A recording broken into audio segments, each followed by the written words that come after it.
Kuba ufite umukobwa ni kimwe mukundana, ariko nanone hari igihe uba umufite ariko ugasanga uko umwitaho nibyo bishobora gutuma umubura cyangwa se nibyo bishobora no gutuma umugumana. Rimwe na rimwe ugasanga rero nturi kumenya ibintu wakorera umukunzi wawe ngo agukunde cyane. Muja kuba mwarakundanye, rimwe na rimwe ukabona urukundo mwari mufitanye rwaragabanyutse bitewe n'uko hari umwe utanezeza undi mu buryo bwerekeranye no kubwirana amagambo meza cyangwa se no gukora ibikorwa bituma umwe abona ko undi akunda undi. Uyu munsi ngiye kukwereka ibintu wakorera umukobwa akagukunda cyane. Rimwe na rimwe mushobora kuba mukundana yego, ariko nanone hari ibintu ushobora kumukorera bigatuma agukunda cyane. Ibyo bintu ni ibihe? Uyu munsi nibyo twaguteguriye, ariko ndagushishikariza gukanda subscribe. Ino video ushatse wayisharinga inshuti zawe kugira ngo zibashe kumva bino bintu. Naho njye ubibategurira nkanabibagezaho nitwa Aime. Uhawe ikaze mu byerekeranye n'urukundo kandi uhawe ikaze iwabo w'abakundana.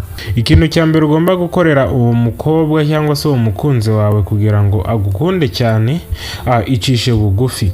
Nyaboneka ushobora kuba wenda n'icyatumye urwo rukundo yaragufite cyangwa se unari kugira ngo urukundo akugirira rwiyongere, gerageza wicishe bugufi.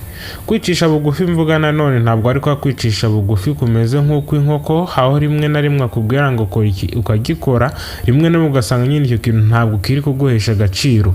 Nyaboneka niba uri umusore umukobwa mukundana ugasanga arimo aragukoresha ibintu bigiye bitandukanye bitaguhesha agaciro, aho ngaho simvuze ngo wicishe bugufi, ahubwo kwicisha bugufi mvuga ni ukwemera bimwe na bimwe nyine hamwe wigeraga umuntu w'umugabo mbese ukerekana ko urenze ukabigabanya ahubwo ukamwereka ko nyine nawe ufite umutima woroshye cyangwa se ukiyoroshya. Ashobora kuba nyine agukorera ibintu bitakunezeza, rimwe na rimwe ntukagerageze gushyiramo ibintu by'ubwana cyane, ariko ujye ugerageza wicishe bugufi uko waba umeze kose. Yarazaga cyangwa se wowe waratahaga ugasanga uri kugera mu rugo cyangwa se no mu rukundo ugasanga n'igihe muganira hari bimwe mu bintu nk'umusore urwanga kuba wamubwira cyangwa se ugasa nk'umuyobora, ariko rimwe na rimwe bisaba gucisha bugufi kugira ngo mubashe kumvikana. Akubwira icyo akeneye namubwira icyo ukeneye, muhurize hamwe. Ikintu cya kabiri wakorera umukobwa akagukunda cyane no kwigirira icyizere. Nyaboneka uri umusore, icyizere nugitakaza ukiri umusore se urumva ubugabo bwawe buzagana he? Gerageza wigirire icyizere mu buzima bwawe. Hari igihe usanga haba ku kazi ndetse no mu rukundo ujye ugerageza wigirire icyizere. Igihe cyose ukundanye n'umukobwa akabona nta cyizere wifitiye, niho urukundo yaragufitiye rugabanyuka. Rero gerageza wigirira icyizere. Confidence ni kimwe mu bintu bituma urukundo rukomera, kuko igihe cyose wamweretse ko igihe cyose uri kumwe nawe kandi ukanamwereka ko mbese wumwubakamo icyizere ndetse nawe ukakiyubakamo, bigatuma urukundo rukomera. Ariko iyo wagerageje ukitakariza icyizere, nibyo bituma nyine urukundo rwawe rupfa. Ugerageza wiyubakire cyangwa se wubake icyizere hagati yawe nawe kandi wanakigize. Ikindi kintu wakorera umukobwa akagukunda cyane, mwereke urukundo nyarwo. Nyaboneka uko waba umeze kose, ushobora kuba ufite akazi gatuma utabona umwanya, ushobora kuba ufite n'ikindi kintu ukora kigatuma nyine ubuzima bwawe buba busa nk'ubwihariye, ariko jya ugerageza wereke umukunzi wawe urukundo. N'ubundi muhujwe n'urukundo, ntabwo muhujwe n'ibindi. Jya ugerageza umwereke urwo rukundo. Urwo rukundo ni rwo rutuma imibanire yawe nawe ikomera kandi ikanakomeza. Ariko igihe cyose wagerageje ntumwereke urukundo, ahubwo ugasanga urimo urigira umuntu urenze urukundo, uri gushaka kumwerekanaho uri kumwereka amafaranga kurusha kumwereka ko uri kumwe nawe, kurusha kumwereka ko mbese umukunda. Ushobora kuba ufite ayo mafaranga ariko utamwereka ko umukunda, nabyo bishobora gutuma urukundo yaragufitiye rugabanuka. Ibyo ngibyo rero bigatuma ejo hazaza hawe h'urukundo rwawe nawe haba habi, kuko igihe cyose yabonye utari kumwitaho cyangwa se buri umwe atari kwita ku wundi, bituma urukundo buri ruhande rwa buri umwe rugenda rucika intege. Rero gerageza umwereke urukundo nyarwo. Ikindi kintu uzakora umukunzi wawe akagukunda cyane, mubwizanye ukuri.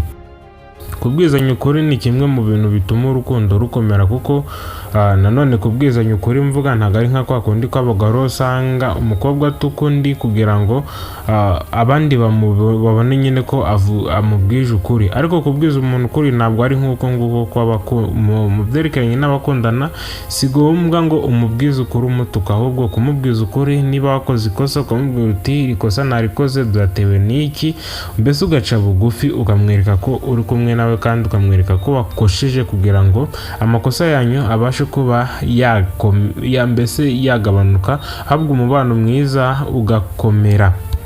Rero niba uri umusore ukaba wigira umuntu mbese urenze, rimwe na rimwe ugasanga no kumubwiza ukuri ni ibintu bidashoboka bitewe n'ibintu burimo, ahubwo ugasanga urimo uramubeshya, rimwe na rimwe yakuvumbuye niho rwa rukundo rugenda rugabanuka.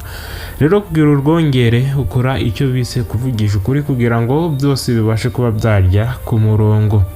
Ikindi kintu uzakorera umukunzi wawe cyangwa se uzakorera umukobwa mukundana akagukunda cyane ni ukumuha gift. Nyaboneka gift abakobwa barazikunda, gift iyo ari yo yose ishobora kumunezeza, ukunda cyangwa se ukunda kureba ikintu akunda akaba ari cyo nawe umuhereza kugira ngo urukundo rwawe nawe rubashe kuba rwakomera. Akunze kwirira utubiswi cyangwa se ikindi kintu icyo ari cyo cyose, akunze imyenda cyangwa se ikindi kintu icyo ari cyo cyose gishobora gutuma mbese ava mu byiwe hakaba ari icyo umugurira. Iba akunda imyenda ukamushakira utwenda ashobora no kuba akunda, ukamuhereza utwenda turi mu ibara akunda, ni kimwe mu bintu ushobora gutuma urukundo yaragufitiye niba rwari ruke rukaba rwakwiyongera bitewe n'uko nyine iyo gift wamuhaye yahise irwongera. Arega kugira ngo urukundo cyangwa se umubano ufitanye n'umukunzi wawe ubashe kwiyongera, ureba icyawuzambije akaba ari cyo uwitaho kugira ngo byose bibashe kuba byagenda neza. Ikindi kandi uzakorera umukobwa mukundana kugira ngo urukundo rubashe kuba rwakomera kandi akanagukunda cyane, mukorere ibyo akunda.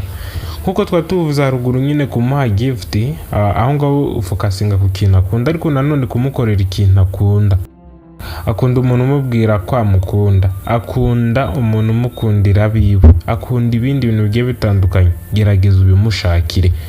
Niba urukundo rwawe nawe rwaragabanutse, gerageza ukimushakira, bizatuma urukundo rwanyu rukomera kandi rube urukundo rw'intangarugero mu zindi nkundo. Ubabonye avuga uti nanjye wampakundana nka bariya. Rero niba ushaka kugira ngo ubuzima bwawe bube bwiza mu byerekeranye n'urukundo, gerageza urebe nyine icyo akunda aba ari cyo umuhereza.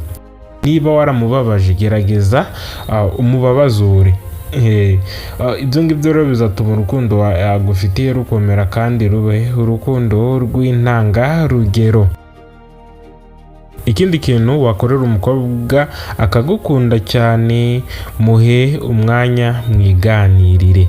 Nyaboneka ushaka kuba ufite ako kazi nk'uko nabivuze haruguru, ako kazi ntigakurutira umukunzi kuko umuntu mushobora kuzabana imyaka yose, mukaba mwabamarana imyaka irenga 50, ariko ugasanga uri kumwimana n'amasegonda yo kuganira. Najya ugerageza umuhe igihe kinini cyo kuganira kugira ngo mubashe kuba mwareba ejo hazaza hanyu ese hazaba hameze ute, urukundo rwanyu ruzaba rumeze ute, bizagenda ute, buri kimwe cyose nyine mubanze mukiganireho. Nose ni gute uzashaka umukobwa cyangwa se uwo mugore wamuzana mu rugo ugasanga ntimuziranye?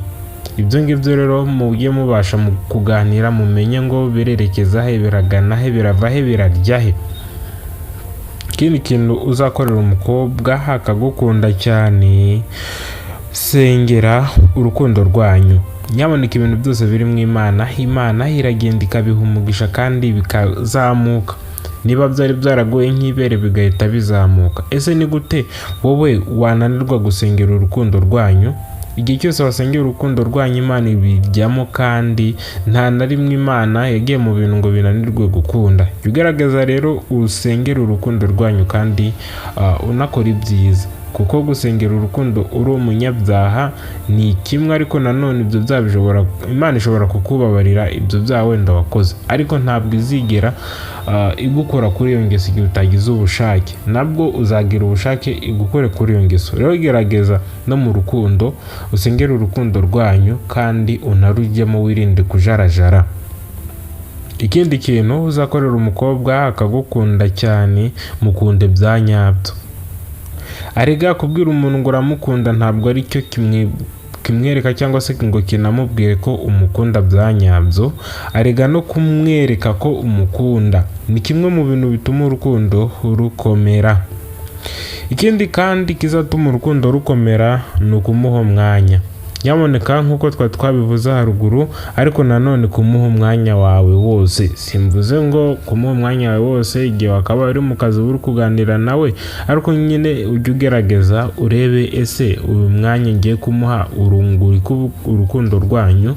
Ibyo muri kuganira se bishobora kugira umumaro urukundo rwanyu. Buri kimwe cyose ukirebe, ariko nzi ko ibyo bintu bizatuma urukundo rwanyu rukomera. Nta kindi wowe wasabwaga uyu munsi usibye gukanda subscribe niba wayikanze. Imana iguhe umugisha, kandi niba utanayikanze Imana ikwereke ikiri ngombwa bari cyo ukora, kuko gukanda subscribe ntabwo ari akazi, ntabwo ari ikintu kigoranye. Rero kwanga kuyikanda uba upfobeje ibintu twabakoreye, kandi ibintu ni byiza. Ubu butumwa uko bwanditswe na Aime mu bwakirane umutima mwiza. Nge nari Aime, wakoze kureba ino video.